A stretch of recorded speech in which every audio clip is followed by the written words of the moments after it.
Hey, my name's Nick Ferroni. I'm a U.S. history teacher in Union, New Jersey. As far as my background, I graduated and played football at Rutgers University.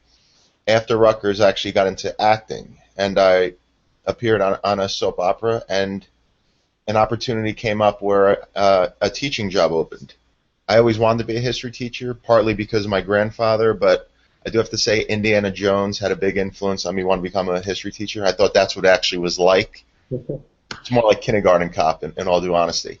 But so I actually turned down a 2-year contract on a soap to enter a classroom, and it was the best decision I ever made.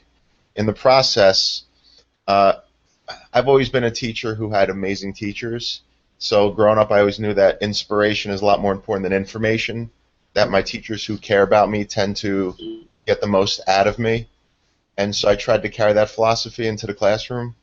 I mean, even again, obviously with the passing of Robin Williams, I mean, Dead Poet Society was a great analogy on how a teacher makes all the difference. So I guess I wanted to be that teacher. So since my first day, I've always gone out of my way to make my students know that I care about them first, which makes learning a lot easier. In the time being, I'm working on 2 campaigns. One's called Teach the Truth, in which we try to revise historical textbooks to include more minority groups such as women, African Americans, Jewish, Muslim, and LGBT figures. And my argument, which a lot of people have made, is I indirectly teach discrimination in the classroom because I teach predominantly about white Christian males, which whoever writes history can kind of control who gets a role. So I indirectly teach women and minority groups that they have done nothing, which is the complete opposite of the truth. I'm also working on a celebrity charity book called The Awkward Album, where celebrities share an awkward childhood photo and a story about being awkward, insecure, bullied. And I found it useful going into the classroom. My students know all about my past. They know about the soap opera. They know how Men's Fitness named me one of the 25 fittest men. They know everything I've been involved in, so they put me on a pedestal. So what I always do is I share every awkward photo with them the first day of school. I tell them about how I was rejected by every single girl from 6th grade on.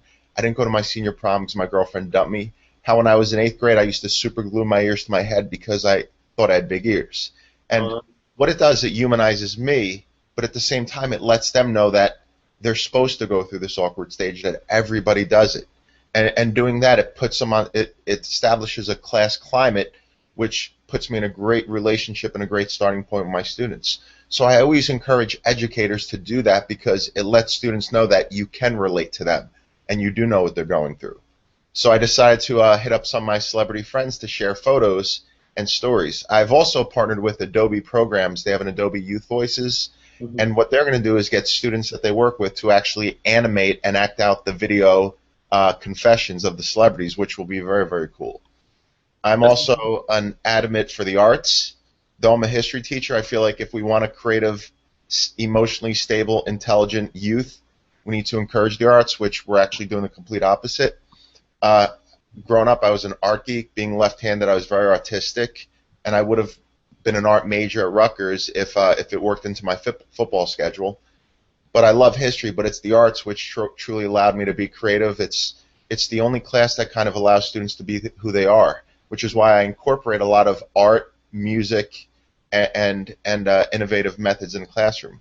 I have my students tweet for extra credit. It allows them to use a resource they know. It makes them be creative. We do everything from historical charades, which allows them to be active and innovative, to choosing soundtracks to historical events. And some of my methods obviously are not mainstream, but I've always been taught that, again, Albert Einstein had the best quote, you don't fully understand something unless you could explain it to your grandmother.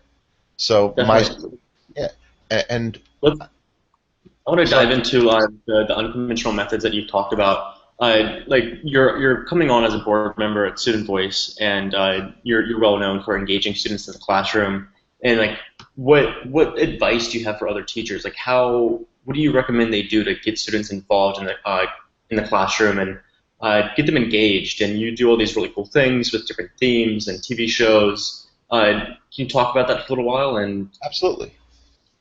Well, I mean, I've tried a lot of stuff that didn't work, but I would say most of the stuff I do try that does work. For example, I mean, the one constant everybody on the planet has is